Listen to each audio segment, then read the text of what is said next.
will not DC fast charge. All right, I'm gonna leave that like that for now. And what I'm gonna do is see if I can get a hold of Tesla roadside assistance.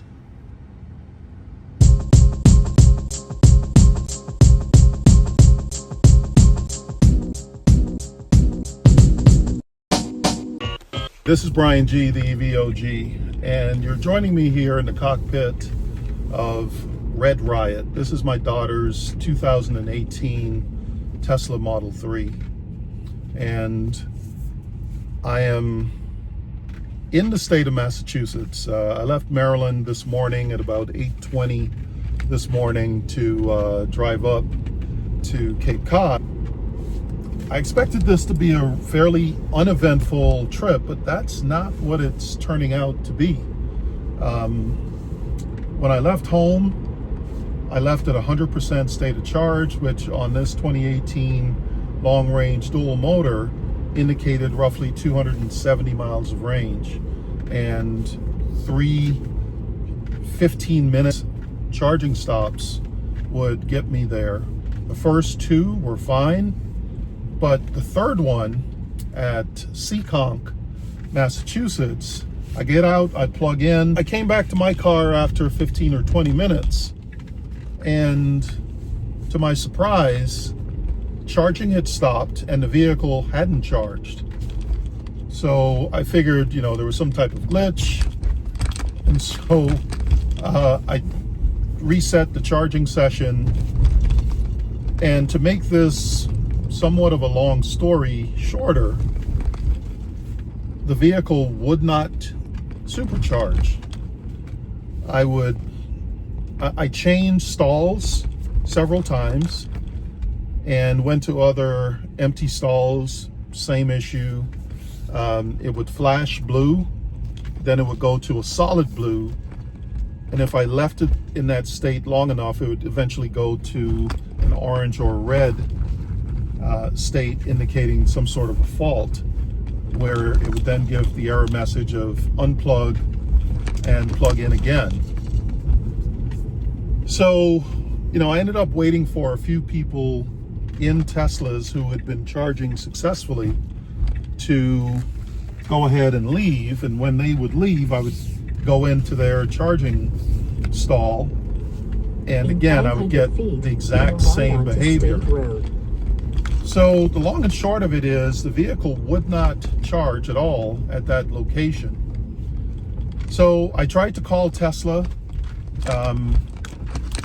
For anyone who's ever tried to call Tesla, we know how difficult that is. But I got an indication that, hey, if you need help charging, select this option. So I selected that option. The AI agent suggested a couple of different scenarios. I went through all of those and ultimately requested a human. And when I requested a human, the call disconnected. It essentially said something to the effect of, these aren't business hours, call back at business hours, and it literally hung up. So Tesla was of no help. And so I called my buddy Adam from Adam's Everything EV, and we started to talk through what we were seeing. And Adam suggested, let's see if it'll charge on level 2. So I went over to a charge point location that was less than 2 miles from that supercharger, and sure enough, it did successfully charge on level 2, but this was a 6 kilowatt level 2. So I didn't obviously want to stay there for very long, and so I didn't. I decided I would come over here to Dartmouth, Massachusetts, to this version 3 and give it a shot. So you join me now as I park, and with fingers crossed, I'm going to go see if I can charge successfully here at this Dartmouth Supercharger. Let's grab the handle, hit the button, plug in. We've got a white light there. There's the flashing blue. Please, please, please. Oh my God. Okay. Got a flashing blue. Will it turn green is the question. This is the behavior. See, this should have already turned green. It's not a good sign. Back to a solid blue. Oh. Damn it, damn it, damn it. All right, so let me come back in here. And as you can see, it's indicated that charging has stopped. It just tried to start charging again and stopped. Let me try it. Hitting the start charge. Starting to charge. I can hear clicks going on back there. And it will not successfully charge on the supercharger. I really don't have that much further to go. I only needed to charge for about 15 minutes, but if it won't take a charge on the supercharger, I am kind of stuck going to a level 2 charger, which is going to take obviously multiple hours in order for me to get the amount of range I would need to get to my destination. It's indicating 87 miles is where I need to go. 1 hour, 35 minutes is how long it should take. But I do not have enough charge to get there. So it tried to charge a few times and now it's indicated that it will not. So I need to unplug and try again. And this charging station is pretty darn saturated. So let me unplug. See, we've got a red indicator here indicating a fault. So not sure what to make of this here.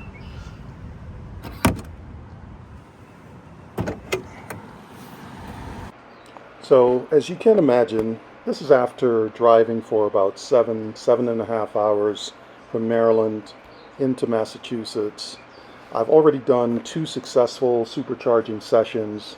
I've got my last one here. All I need is 10, 12, maybe 15 minutes to add 100 miles so that I can complete this trip, driving the last just under 90 miles or so to my destination, where I can then level 2 charge.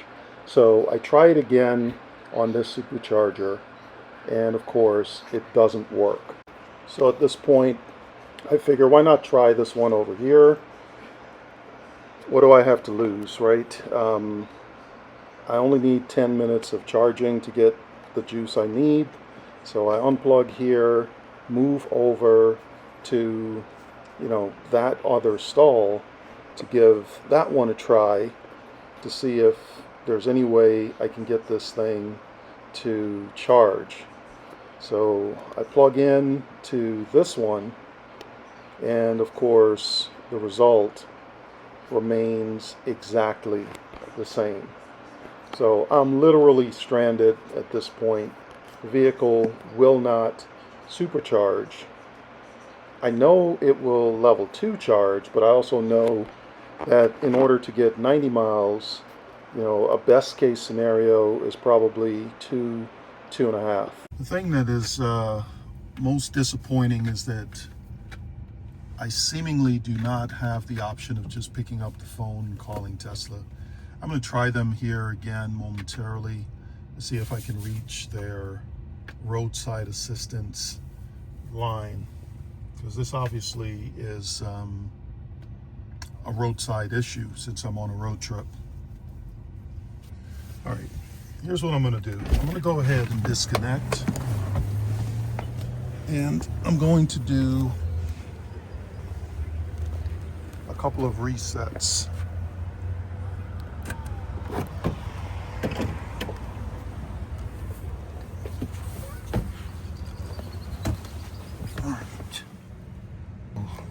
first type of reset, I'm going to initiate a soft reset. There we go. All right, still not working. So the other thing, yes, I can do is go into the menu, safety. All right, so within here, I should have the option to power off the vehicle. All right. It's starting to charge again. Let's go back into safety. You know what? I don't think I want to do this with the vehicle plugged in. So let me go unplug.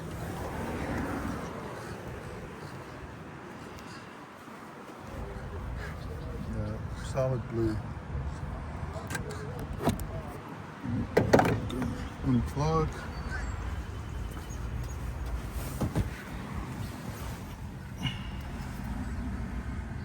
And then now I want to come in here,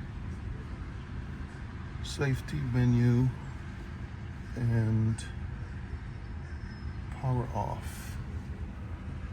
I'm going to get out and walk away so that the vehicle locks itself and get far enough away that hopefully it'll go ahead and lock.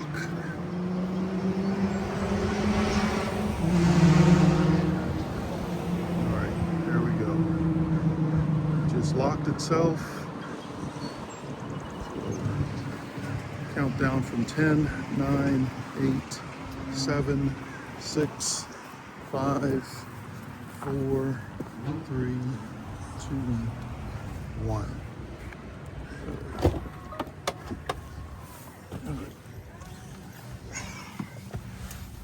It's back up.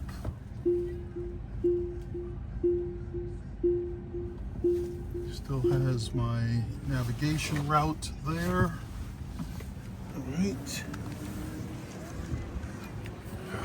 Last time. Fingers crossed.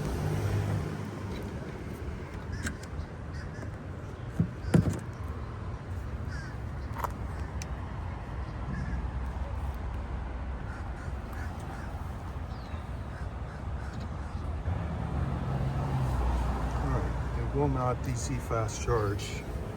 Well, I just drove over here to the Chevrolet dealership, less than a mile away from the Supercharger. They've got this Clipper Creek unit. I'm not sure if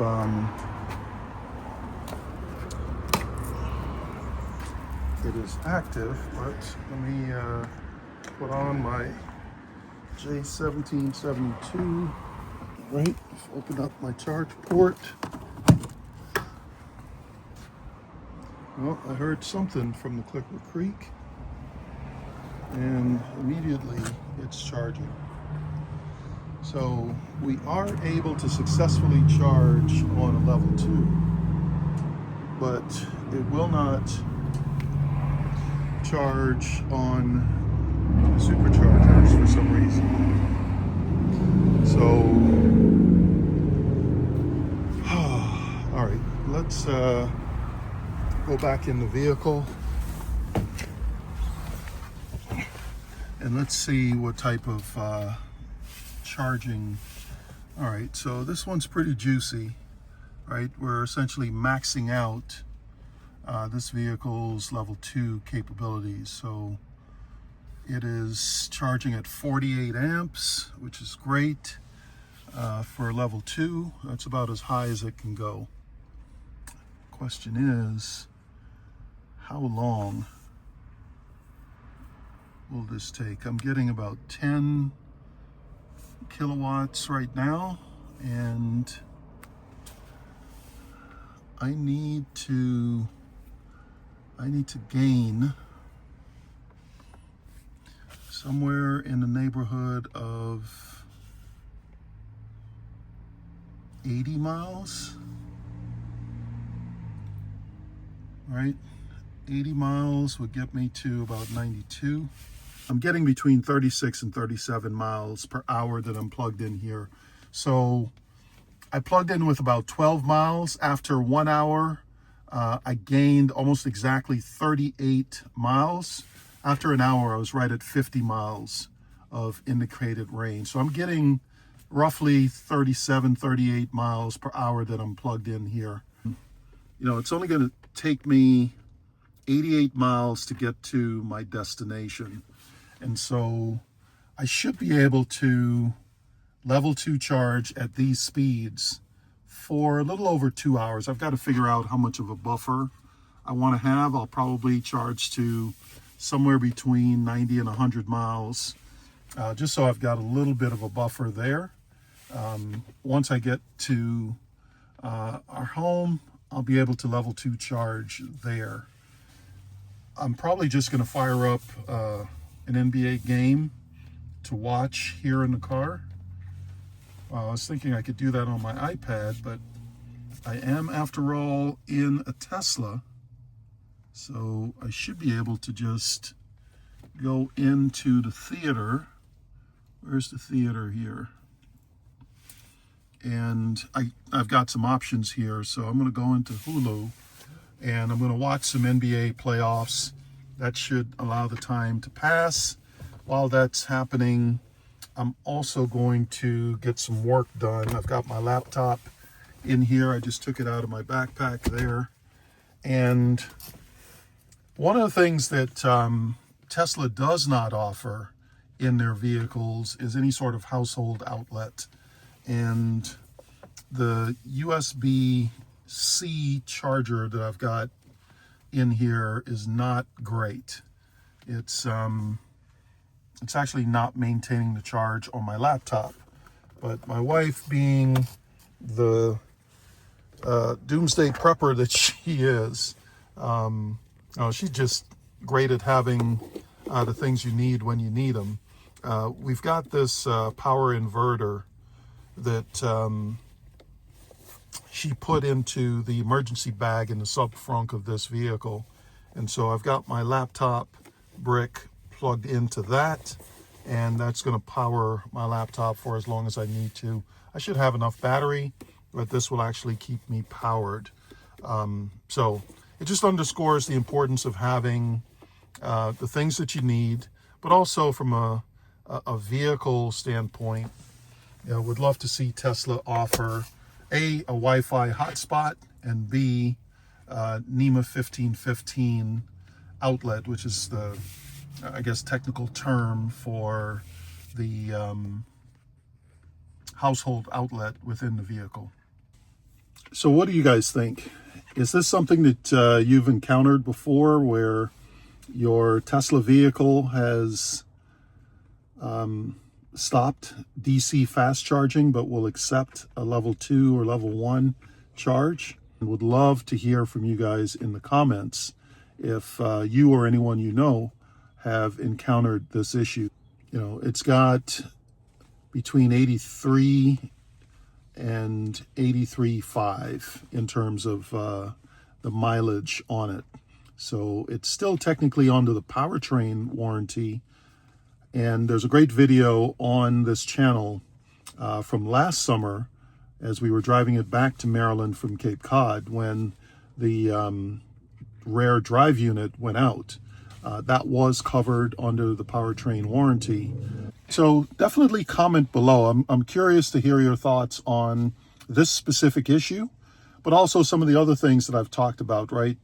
The convenience of having a NEMA 1515 household outlet in the vehicle. Obviously, you can use, as I'm doing, a power inverter that plugs into the sort of cigarette lighter style outlet in this armrest. But also the utility here of being able to log into my Hulu account and be able to watch the game, entertain myself here while I get some work done, wait for the vehicle to charge. I don't know that There are a ton of other vehicles that have the ability to stream content in this way. We're starting to see it more and more, but not enough of them, in my opinion, have that ability. But yeah, let me know your thoughts on all of the above. As I mentioned, while I was waiting on the vehicle to charge, I could easily log into my Hulu account to watch a great playoff game here. And we are right at, if I can exit out of this, we are right at 8:20. So we started at 5:50. So that's exactly 2.5 hours, right? 5:50, 6:50, 7:50. Yep, 2.5 hours, and we've gotten 105 miles of range. So during the session, we've added 93 miles in those 2.5 hours. So definitely hit that estimate of about 36, 37 miles per hour that we were plugged in. So we've got 88 miles to go. So this should be plenty to get home. So once again, I want to give a huge shout out and thank you to Colonial South Chevrolet. That is the dealership with the on-premise Clipper Creek unit. While I was waiting on the charging to be completed, I went ahead and opened up a service appointment, and it looks like I've got to wait 2 days before the next available service appointment. So I've already gotten an estimate back from the Tesla team indicating roughly $750 for this repair, based on, I guess, one of their service agents. By agent, I mean AI agent is what I'm assuming, right? It's Sunday night, 8:30 in the evening, and so I'm thinking there's an AI agent that in essence looks at the prompt that I submitted in my service request and is using that information to, I don't think speculate is the right word, but anticipate maybe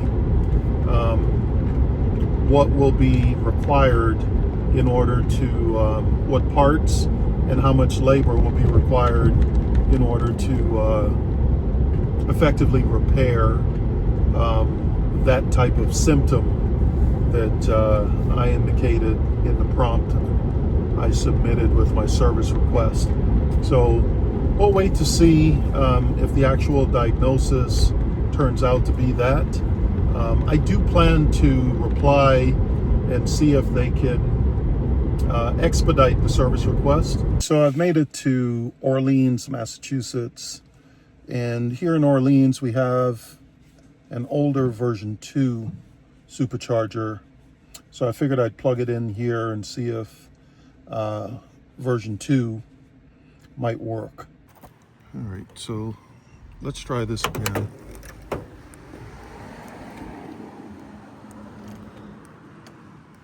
Yeah, see, even getting the door to open doesn't happen as smoothly. And interestingly, when I opened up the service request and I indicated that it's a charging issue and put in the description of what we're seeing, the AI agent within the app had an indication of something related to the charge port door not functioning properly. So that was one of the things that was added to the estimate somewhat automatically. So yeah, this just is not working.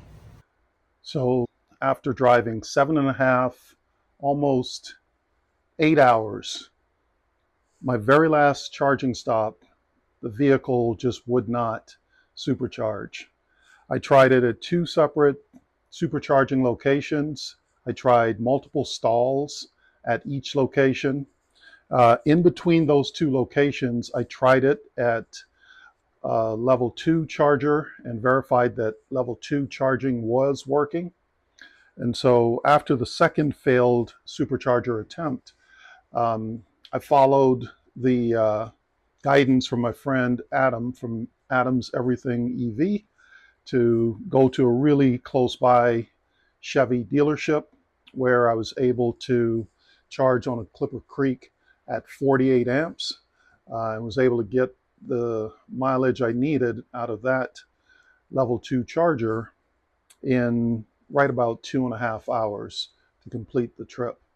Now, Tesla was not able to get me in any sooner than the 2 days that was initially indicated, and they were able to get the repair done. So let me walk you through exactly what they determined the root cause to be, how they fixed it, and how much it cost. So Tesla determined the issue was caused by a failure in the charge port door actuator and a fast charge contactor malfunction.